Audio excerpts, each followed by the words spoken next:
उसको नहीं गाड़ी देने को तो देखिए जब हमने ऐप लॉन्च किए तो वो यहाँ पे आ गया है टास्क लिस्ट में। अब लेट सपोज इसको मैं क्लोज करता हूँ, बैग जाएंगे तो बैग में लॉगिन तो नहीं होगा, पुश रिप्लेसमेंट है। अब दोबारा इस ऐप को हम लॉन्च करते हैं तो इसको कहाँ पे जाना चाहिए, टास्क लिस्ट में जाना चाहिए। हाँ, जब हम इसको करेंगे लॉग आउट, साइन आउट करेंगे और ऐप क्लोज करेंगे, दोबारा ओपन करेंगे, then it will come to log in screen.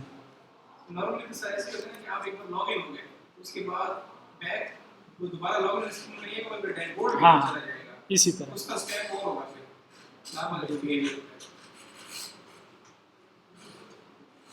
इसमें सर एक टाइमर भी लगा सकते हैं जैसे वेब में सेशन एक्सपायर करने के लिए होता है। हाँ, लगा सकते हैं।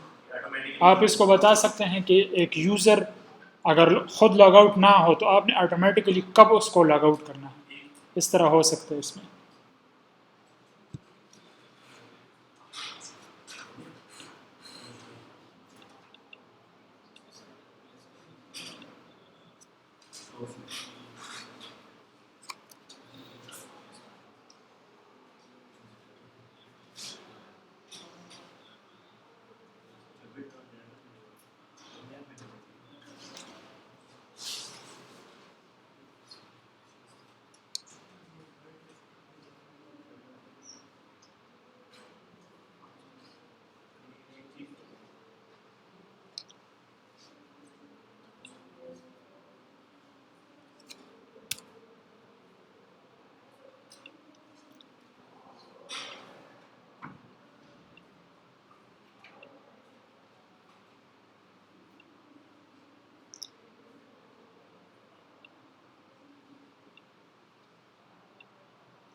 अच्छा, यहाँ पे हमें वो कंफर्मेशन लगानी चाहिए थी, are you sure to log out.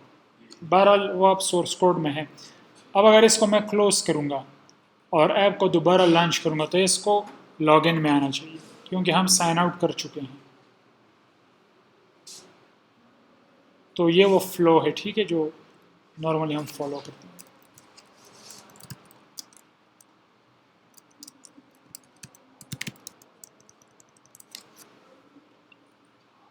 अच्छा, अब हमारा नेक्स्ट टास्क जो है वो क्या होगा, ऐड टास्क के ऊपर होगा। यहाँ से हम क्लिक करेंगे और ऐड टास्क पे आएंगे। अब देखिए यहाँ पे बैक का बटन है क्योंकि हम पुश कर रहे हैं, पुश रिप्लेसमेंट नहीं कर रहे। टास्क ऐड करेंगे तो टास्क कहाँ पे आएगा,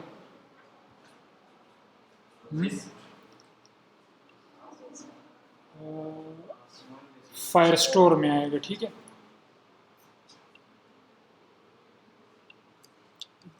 जिस तरह यूज़र्स का हमने कलेक्शंस बनाई हैं। अब यहाँ पे हमें टास्क मिलेंगे, ठीक है। तो इसमें कुछ भी नहीं है, जस्ट एक टेक्स्ट फील्ड है और उस टेक्स्ट फील्ड के साथ ये कंट्रोलर है, ठीक है। बटन के क्लिक में आप क्या कर रहे हो, वो टास्क नेम उठा रहे हैं। अगर वो एम्प्टी है तो प्लीज़ प्रोवाइड टास्क नेम। अच्छा, अब हम क्या क्या स्टोर करेंगे, वो टास्क का टाइम स्टैम्प कि वो किस डेट और टाइम पे वो टास्क बना है, टास्क का नाम और टास्क की आईडी। अब टास्क की आईडी में थोड़ा सा मसला है, ठीक है। यूज़र की आईडी हम गेट कर सकते हैं, ठीक है। ये Firebase auth dot instance dot current user, तो इससे आपको जो करंटली लॉग्ड इन यूज़र है वो मिलेगा। इसकी यूआईडी आप गेट कर सकते हैं। If user is not equal to null means user is logged in, तो हमने उसकी UID गेट कर ली और ये वो डेट टाइम स्टैम्प है, ठीक है। फिर फायरबेस फायरस्टोर डॉट इंस्टेंस, ये हमें बेसिकली रूट मिल गया। अब हम क्या कर रहे हैं, Firestore dot collection tasks dot document UID dot collection tasks dot DOC। जब तक हम टास्क बनाएंगे नहीं तो इसकी समझ नहीं आएगी, तो मैं यहाँ पे एक टास्क बनाता हूँ, ठीक है, टेस्ट टास्क।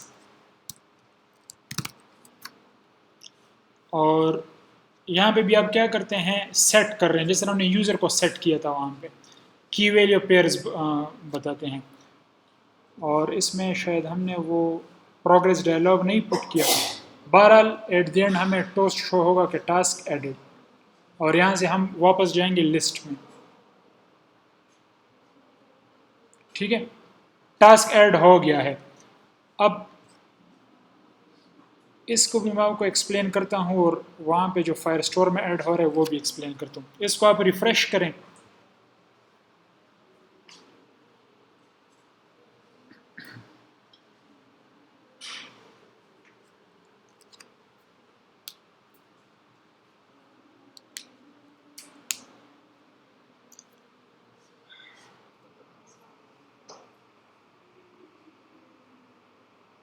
टास्क्स, ठीक है। ये टास्क कहाँ से आया, फायरस्टोर कलेक्शन टास्क्स। फिर इसमें हम एक डॉक्यूमेंट बना रहे हैं और उसमें UID बता रहे हैं। जो करंटली यूज़र लॉगिन है, अभी कौन लॉगिन है, आबिद 93, तो ये उसकी UID है RPB। तो यहाँ पे हमारे पास क्या आ रहा है, RPB। इस पे आप क्लिक करेंगे तो आपके पास अगेन एक टास्क की कलेक्शन है, क्योंकि इसमें हम क्या कर रहे हैं, अगेन एक टास्क की कलेक्शन ऐड कर रहे हैं। .doc ये क्या करेगा, एक डॉक्यूमेंट जनरेट करेगा, डॉक्यूमेंट की ID, ठीक है।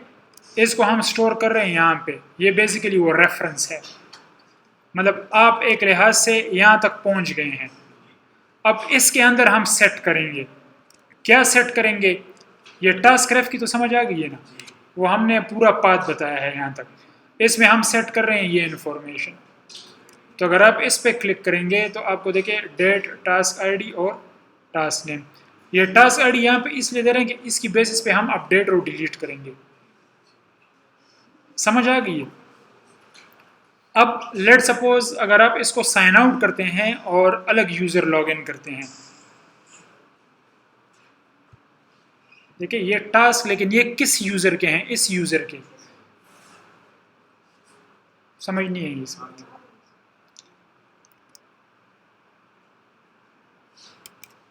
मैं इसको करता हूँ साइन आउट और यहाँ से हम कहते हैं अली एट, सॉरी अली का तो वहाँ पे डिटेल नहीं है ना, हेना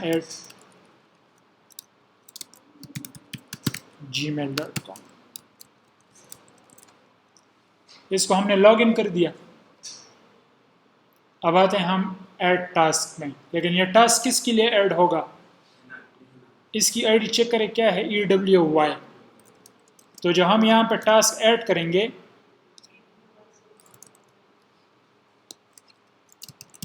टेस्ट टास्क 1, ये हमने इसको सेव कर दिया। तो इसको रिफ्रेश करें,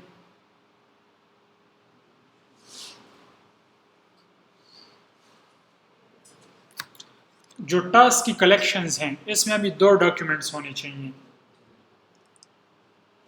समझ आइए बात।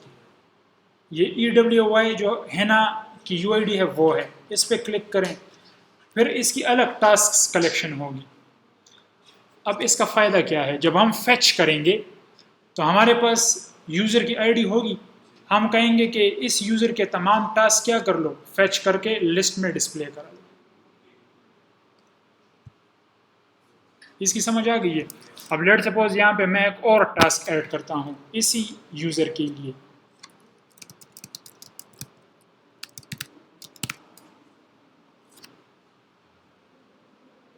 देखिए यहाँ पे ऐड हो गया है। तो इस फ्लो को समझना ज़रूरी है, इस पैटर्न को। तो इसमें कलेक्शंस और डॉक्यूमेंट्स की सारी कहानी है। तो अब आबिद के कितने टास्क हैं? आबिद का एक टास्क है, ठीक है। और अगर आप इस यूज़र को सेलेक्ट करेंगे हिना को, तो हिना के 2 टास्क हैं, ठीक है। जब आप टास्क ऐड करते जाएं तो वो उसी यूज़र की आईडी के अंडर सेव होते जाएंगे। ये तो ऑटो जनरेट करेगा ना। ये तो हम यहाँ पे जो हमने लाइन लिखी है .doc, तो ये वहाँ पे एक रैंडम आईडी जनरेट करके हमें यहाँ पे दे देगा। फिर हम उसके अंदर सेट करेंगे, ठीक है। और टास्क की आईडी में बेसिकली उसी आईडी को हम सेव भी कर रहे हैं। देखिए ये क्या लिखा हुआ है, P1J है आई थिंक। तो यहाँ पे क्या है, P1J। तो इसी के थ्रू फिर हम इसको डिलीट और अपडेट भी करेंगे। मुश्किल बातें हैं। अच्छा, अब हमारा काम इस स्क्रीन पे है, टास्क गेट करके लिस्ट में डिस्प्ले कराना। तो यहाँ पे स्ट्रीम्स का कंसेप्ट आएगा, स्ट्रीम्स।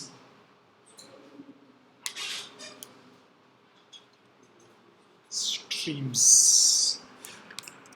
ईजी है, ठीक है। असल में स्ट्रीम्स में यह होता है कि आप कंटिन्यूसली लिसन करते हैं। जब वहाँ पे चेंजेस होती हैं फायरस्टोर में, तो इंस्टेंटली आपको वो चेंजेस यहाँ पे नज़र आ जाएंगी।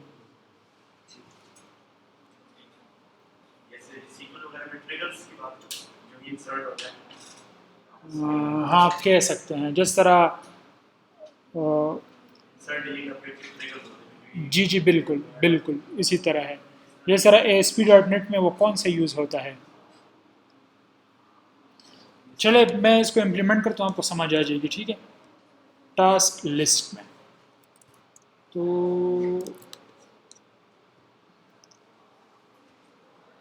बोर तो नहीं हो रहे?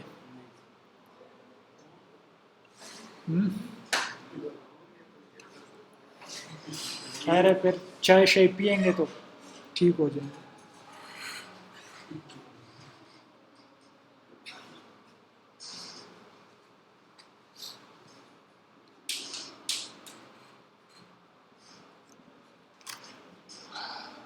स्ट्रीम बिल्ड, आप समझ लो स्ट्रीम एक पाइप है जिसमें मुख्तलिफ चीज़ें आ रही हैं, ठीक है। आप उसको क्या कर रहे हैं, लिसन कर रहे हैं। दूसरी साइड पे आप देख रहे हैं कि क्या क्या इन्फॉर्मेशन आ रहा है, और वो रियल टाइम में फिर आप अपडेट कर सकते हैं।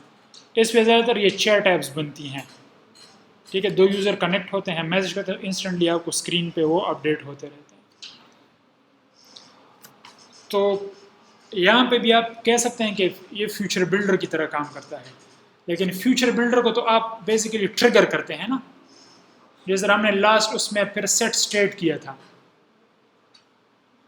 जब हम डिलीट करते थे डॉग को, तो हम सेट स्टेट कॉल करते तो वो फ्यूचर बिल्डर अगेन एग्जीक्यूट होता था। वो फिर यहाँ पे सब कुछ ऑटोमेटिकली होगा, हमें सेट स्टेट कॉल करने की ज़रूरत नहीं पड़ेगी।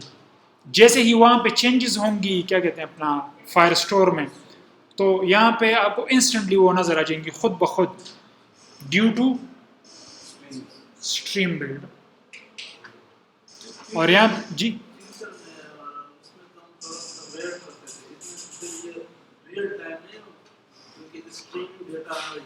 तो इसमें भी रियल टाइम में होगा,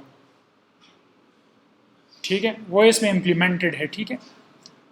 अच्छा, क्वेरी स्नैपशॉट। अच्छा, टास्क रेफ हमारे पास क्या होगा,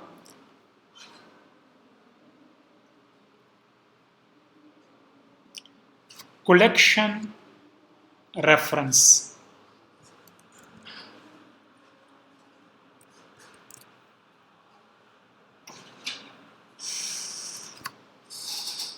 ये जो टास्क हैं ये क्या हैं, ये कलेक्शंस हैं। देखिए एक तो ये कलेक्शन है ना, इस कलेक्शन के अंदर फिर यूज़र की आईडी और उसके फिर टास्क्स। समझ आ गई? तो हमने यहाँ पे क्या किया है, किधर गया,